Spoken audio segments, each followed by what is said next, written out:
It was indeed a very enlightening PPT and presentation which you gave, Mohammed. Thanks so much to you. Thank you very much. Now, historically, we've seen the various aspects of this issue, and a major thing was the documents as well as the excavation evidence on which the court based its judgment. But may I also give a brief background of the judgment? What all led to this? And what all happened during the court battle in the courts? And thereafter the consequences. Now, if we start by saying that Constitution for us is our holy book. And when we start with the Constitution of India, Constitution Article 1 says, India, that is Bharat. India, that is Bharat. Mohammed ji and Monica and Komal have just one name. Japan, America, England, France have just one name. So I have two names for Bharat. That is India also and Bharat also. Why this confusion? This was not confusion. It was that in 1947, when we got independent, our two limbs were cut into Pakistan and thereafter Bangladesh. So this was a small land we inherited. But this was a land which we got in 1947. This is not who we are. This is India, and India is that which was once Bharat. So India was a newborn baby in 1947. Who are the Dada, Nana, Chacha of India? Who are the inspiration, the ideals of India? If we want to see what India is actually, you have to see the thousands of years old civilization. That is the Bharatiya civilization. That is the Bharat. And as our Constitution of India has certain fundamental features like equality, liberty, dignity, justice, uniform adult franchise, one person, one vote. Similarly, Bharat has its fundamental features. And what are these fundamental features? I'll just point out 5 fundamental features. This is what makes Bharat into Bharat. And that is number 1, Isha Vasyam Idam Sarvam Karkarme Bhagwan. That is, each part is divine. Each human being is divine. Each animal, each plant is divine. And we worship all as true as divine. Secondly, Ekam Sat Vipra Bahuda Vadanti. That is, God is one. There are various roads, various religions which lead to God. You may call Ram, you may call Nanak, you may call Allah, you may call Jesus. They all are roads leading to one God that is sitting there. So we all are different roads going to the same God. We are co-travelers. In India, that is why we don't tolerate anybody. We accept everybody as true. Thirdly, what is the aim of life in India? The aim of life is Sarve Bhavantu Sukhina. It does not say that the majority should be happy, the rest should not be happy. It doesn't say Hindus should be happy or Brahmins should be happy, upper caste should be happy, North Indians should be happy. No, nothing of that sort. It says Sarve Bhavantu Sukhina. The human beings, the earth, the sun, the moon, the nature, the plants, the animals, everyone should be happy. Everyone should be healthy. Let us see goodness in everybody. The fourth feature, the fundamental feature which we inherited from Bharat, the basic feature of Bharat is Aham Brahmasmi, I am divine. If I am divine, that does not mean that you are not divine. You are Shaitan. No. Tattvamasi, you are the same. I am divine. You are divine. Everything here is divine. And last but not the least, what we say is Vasudhaiva Kutumbakam. That is, the world is a family. So when G20's presidentship comes to India, we say that the motto is Vasudhaiva Kutumbakam, the world is a family, and we ask and we stand and we propose that the African Union, comprising of 54 nations, must be included in the G20. It is Bharat inspired India, which says that during COVID, if we have the Covaxin, we must give it to more than 100 nations free of cost. This is Vasudhaiva Kutumbakam. And this is Bharat. And the pratik of Bharat, the symbol of Bharat is Bhagwan Ram. One word, one symbol, which symbolizes this entire beautiful old civilization called Bharat, is Bhagwan Ram. And today we are talking about the issue of Ram Janmasthan. Now, why is it an issue? It is an issue today. And it has been an issue since last 500 years. Why? Because in 1528, a hamlavar, a lutera, an attacker, an assaulter, Babur, he attacked India.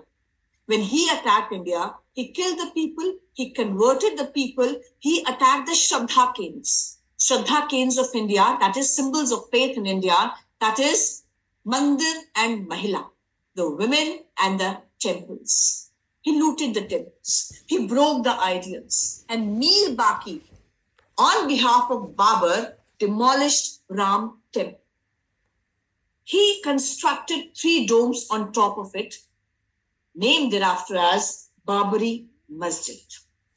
Now, it is not a masjid because it is against the tenets of Islam. Islam says that if any masjid is made at a disputed place, the namaz offered from there is not accepted by Allah. Secondly, like for Christians, there is Jerusalem, there is Bethlehem. For Muslims, there is Makkah and Medina. Ram Janmasthan is that temple for Hindus. It is not just an ordinary temple, which can be anywhere. It is the Ram Janmasthan. When the matter went in Allahabad High Court clearly stated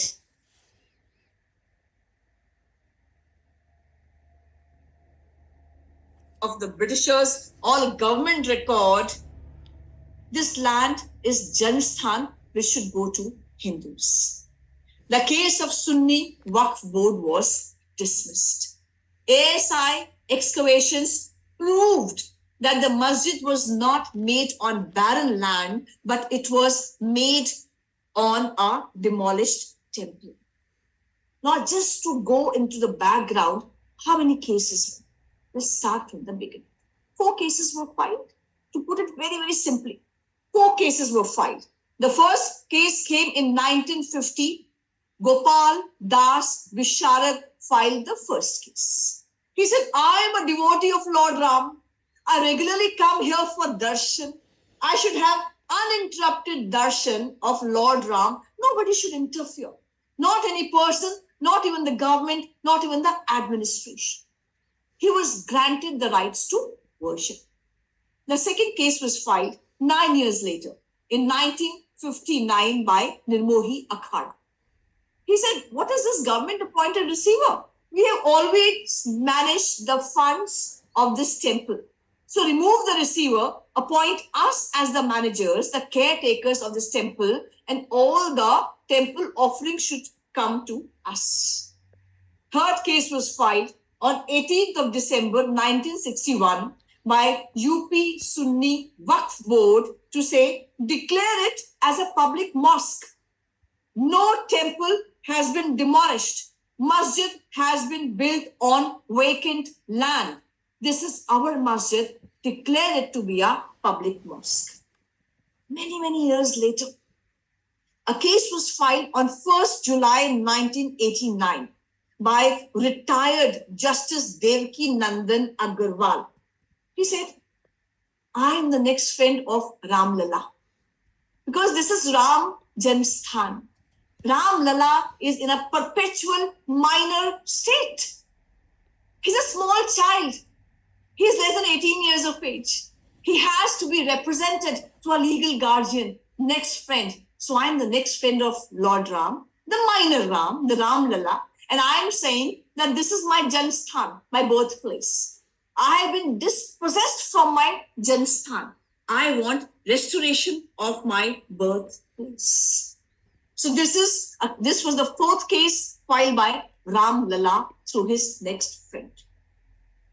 All these 4 cases, which were filed in 1950, 1959, 1961, and 1989, All these four cases were clubbed together. The hearing was done together before the High Court in Allahabad. Kalyan Singh government acquired these disputed 2.27 acres of land and gave it on lease to Ram Janmabhoomi Nyas.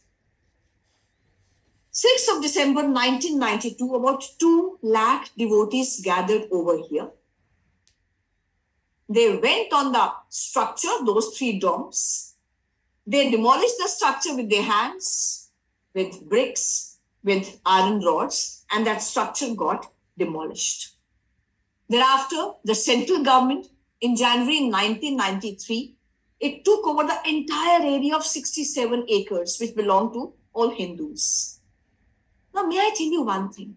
Just imagine a good big park in front of your houses. Australia is known for good big parks. You have parks more than 3 acres, 4 acres. I know that. I visited there quite. Now, such a big country, Australia. And any park, there is more than 3 acres. And the dispute here about Ram Janmasthan is only about 2.27 acres. Less than a district park in front of your house. Such a big country, India. And if you visit this place, Ram Janmasthan, it's a small place. Mohammadji will tell you. It had only 3 domes. 2.27 acres, just a small district park. The entire land around it is empty. There's no construction. Why on earth did Babur have a scarcity of land that he had to break the Ram Janmasthan and build mosque over there? He could have built it anywhere. He could have built a mosque in 100 acres. But no, the thing was not to build any other mosque. The thing was that here I am. And here I am with a mission to attack, to convert, to destroy the house, the birthplace of your Lord. If your Lord is not secure, then how can you be secure? So there's entire empty land all around that Ram Janmasthan, the temple was broken to insult the Hindus, the Bharatis. It's a thing of very small land. People say, make a hospital. You make hundreds of hospitals. But why only those 3 acres of land? It's just a district park. It was basically an insult. So when any nation rises, when any nation gets its Shakti and strength, it wants to do away with all the symbols, those insulting symbols of barbarians. This is that issue which is in front of you. Now, what happened in January 1993, the central government under Narasimha Rao, they took over all the 67 acres of land, acquired all the temples and the land of Hindus. In 1993, Ismail Faruqi filed a case in the court. He said, how can you acquire a masjid? Out of these 2.27, out of these 67 acres, even that Babri Masjid is there. Masjid can't be acquired. So there was a constitution bench constituted. They went into this case, and for days and days, hearing happened. Evidence was led, arguments took place, and the decision of the court was that masjid is not essential to Islam. It is just a place to offer namaz. Namaz can be offered anywhere. So masjid, like gurdwara, like temple, can be acquired for public purpose. Very, very important thing happened on 7th of January 1993. The President of India made a reference to the Supreme Court. He asked the Supreme Court, please tell me whether there was any Hindu temple which was demolished to make the Babri Masjid. Supreme Court asked the President, why are you asking? So it was clarified by the President of India through the Solicitor General that if a Hindu temple was demolished to make the masjid, then the land will be given to Hindus. But if the masjid was made on a vacant, barren land, then the land will be given to Muslims. So to get answer to this question, in 2003, Allahabad High Court ordered ASI to do radar photography. Experts were called from Canada, because we did not have all that expertise at that time. So ground penetrating radar survey, GPR survey was conducted. And what did they find under the ground? There were pillars, there were slabs, there were foundation walls, clearly showing that things of a mandir, a temple were there. Thereafter, ASI excavation was done, which Mohammadji was referring to. And it was found that 50 pillars were there. Huge temple complex was there. The idols, the murtis of Ram, Krishna, Ganeshji were there. The Shiv Parivar was there. So many other murtis, the idols were found out. It was found that a grand temple complex existed under the mosque. 30th of September 2010, the judgment came from Allahabad High Court. And Allahabad High Court clearly stated that Hindu temple was demolished to make the masjid, and ASI excavations prove it. Masjid made was against the tenets of Islam because it was not a valid masjid as it was made on disputed land. Thirdly, the three-dome structure built on the vacant barren land was always a Hindu temple because the puja had been uninterruptedly carried out always there. Hindus always had the possession of that area.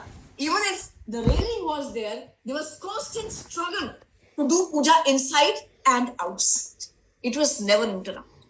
Hindus never did away their claim of saying, this is the Jansthan. Large congregations were there. Thousands and lakhs of people came there on festivals and melas. Sunni Waqf Board case was dismissed. Nirmohi Akhada case was dismissed. Only and only who won the case was Ram Lala Virajman, saying that this entire land is mine. When the cases were dismissed of Sunni Waqf Board and Nirmohi Akhada, the court stated, no relief granted. After saying so, the court thereafter did a panchayati faisla, a panchayati judgment, saying you also be happy, you also be happy, you also be happy, in the sense you all take one-third of land. Sunni Waqf Board, you take one-third of land. Ram Lala Virajman, you take one-third of land. Nirmohi Akhada, you also take one-third of land. They partitioned the land. So all the parties went to Supreme Court. They said nobody asked for partition. Ram Lala Virajman said that I said this is my house, my birthplace. I want it completely. So it was a title suit. To whom does the land belong? When Sunni Waqf Board case was dismissed, Nirmohi Akhada case was dismissed, then only and only who won was Ram Lala Virajman. Where was the case of partitioning of the property? Now, when it came to Delhi, Delhi being the political capital of entire India, Mohammadji, all the battles started. Inside the court and outside the court. Everything was happening except the hearing. Everything was argued except the ASI evidence and all the other evidence. And all the theaters started. And what kind of theater? December 2010, the appeal was filed in the Supreme Court. Till 2017, 7 years, it did not come up for hearing. It was too hot a topic to handle. So, in August 2017, this case came before Supreme Court. And Sunni Waqf Board started crying. And why I say crying? They said, 14,000 pages of documents in Hindi, Sanskrit, Urdu, Persian, they have to be translated. So they asked Supreme Court to adjourn it for 8 months to 1 year. Oh, we want to translate these 14,000 pages of documents. UP government under Yogi Adityanath ji said, we will get it translated in 4 months' time. They got these 14,000 copies of documents in Hindi, Sanskrit, Persian, Urdu. They got them translated in 4 months' time. Then Sunni Waqf Board said, oh, you got them translated, but we never received them. Give us another 8 months' time. So the proof was shown to them, sir, you received these documents. They said, all right, even if we received, we have not studied these documents. So it was told that it is not our duty to make you read these documents. Then the next reason for adjournment came. Kapil Sibalji came. He said, 2019 elections are going to come after a few months. Adjourn the date. Give us a date after elections. So the court, the constitution bench said, which are the political parties here who will be affected by the judgment? Is Ram Lalla Virajman or Sunni Waqf Board or Nirmohi Akhada? Who is the political party? So how does election come into being? Election or no election, hearing has to go. The judges were threatened with impeachment. We will impeach you if you don't surrender to our wishes, so to say. Impeachment was initiated against the sitting Chief Justice of India. And not even this. Another senior advocate, they said, we'll do a walkout from the court. They were reminded, this is not your parliament. This is a court of law from where you can't do walkout. And even if you want to go out, nobody is going to tell you, come in. Many people said, we leave our seniority gown if adjournment is not granted. Many said, we'll do a press conference. Many said, refer it to a larger constitution bench. There was a delay of 1.5 years. They all wanted to have this after election. Why so? Because they were thinking that Congress government will come in 2019 and there'll be again a delay of about 10-20 years before this judgment, before this case comes for hearing. So everything was happening except the hearing in the court. Ultimately, when on 29th of October 2018, after 8 years of filing the appeal, the case came and UN of India and the UP government advocates stated, so we want an urgent hearing. Then the court said, we have our priorities. It is not in our priority. Then the Hindu community and the Bharatiyas just vented out their anger and they said, if the cases like Sabrimala can be your priority, the cases like adultery and unnatural sex can be your priority, Zakia Zafri can be your priority, Rafael can be your priority, why Ram Mandir cannot be your priority? Last but not the least, the hearing started because of so much pressure from media, from social media, and obviously Supreme Court being Supreme Court. The Constitution bench took up this issue. From 6th of August 2019 to 16th of October 2019, for 40 days, day-to-day hearing took place. 5 judges Constitution bench was there. Justice Ranjan Gogoi was the Chief Justice, Justice Bobde, Justice Chandrachud, who is the present Chief Justice of India, Justice Ashok Bhushan, and Justice Abdul Nasser. The 5-judge Constitution bench was there. For 40 days, the arguments went on. Again, the same thing started happening, but judges were resolute that we have to conduct day-to-day hearing. If you want more time, we will have 1 hour extra hearing every day. We will sit on a holiday on Saturdays, but we will have day-to-day hearing. Lastly, the hearing was concluded. 40-day long hearing was concluded. The judgment was reserved. And judgment was reserved on 16th October 2019. It was pronounced on 9th of November 2019. Very, very historic day. And this 500 years of struggle, this 70 years of legal battle, this 10-year-old appeal, this 40-day long hearing came to an end and the decision was pronounced. This historical verdict was pronounced as 5-0, unanimous verdict. And one voice they said, the entire land goes to Ram Lalla Virajman. Nirmohi Akhada case was dismissed. The Muslim Paksh was given 5 acres of land for building a grand masjid in Ayodhya itself. Supreme Court stated that under Article 142, we can give any direction to do complete justice in this case. Hence, we are giving this 5 acre of land to the Muslim Paksh to make a grand mosque in Ayodhya beyond Saryu Nadi.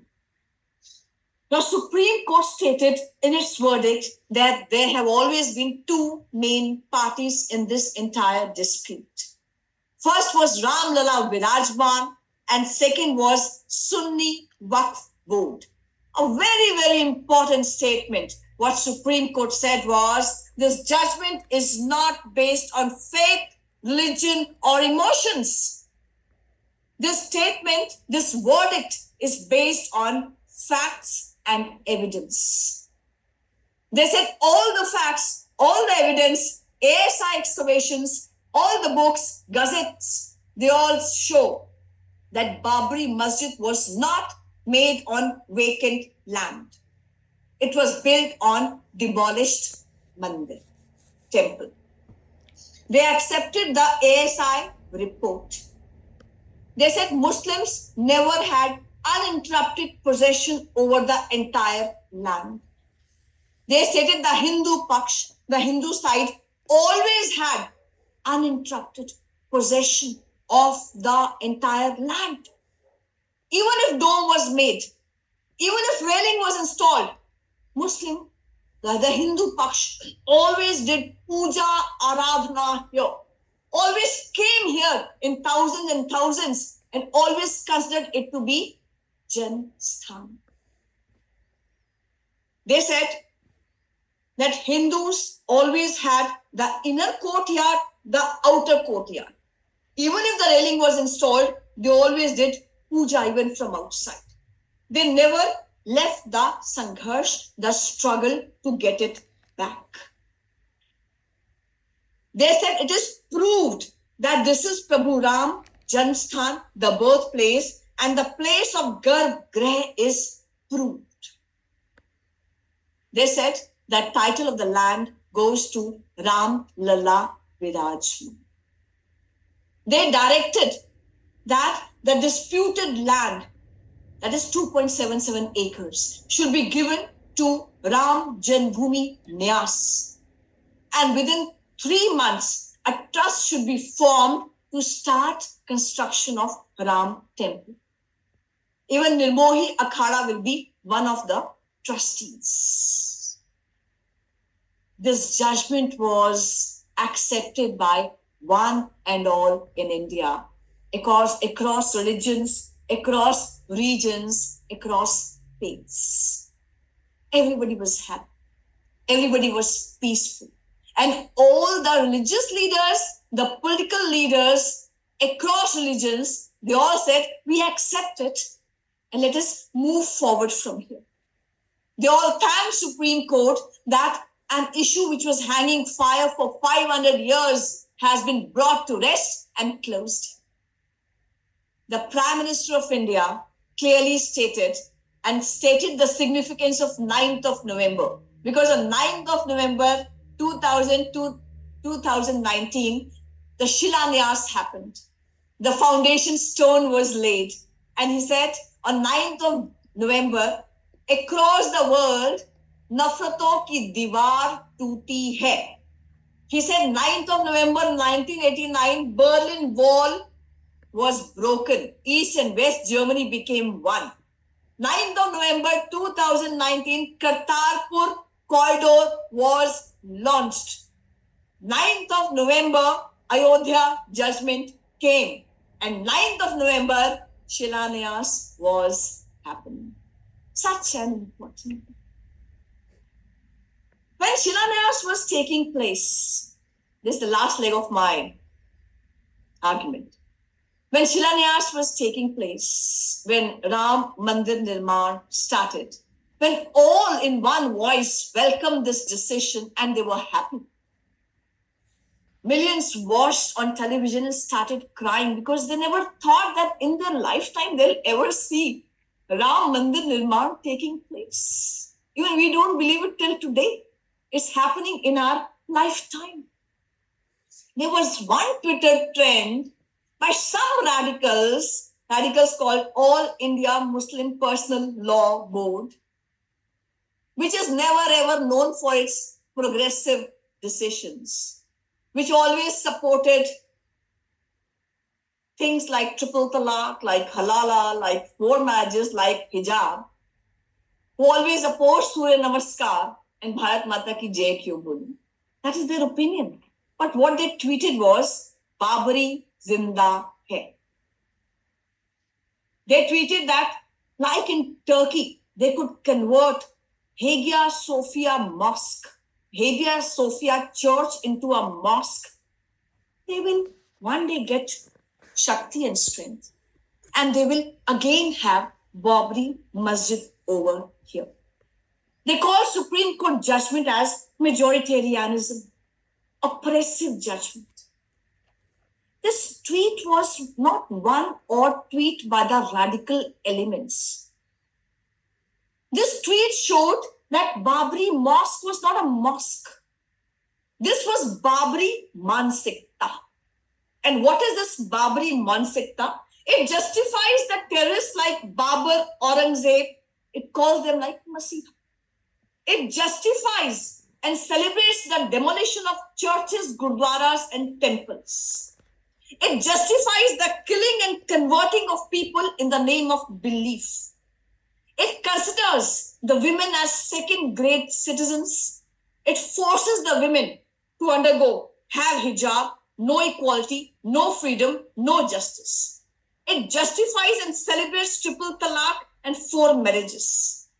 It does not believe in rule of law, rights of others, constitution, high court or supreme court.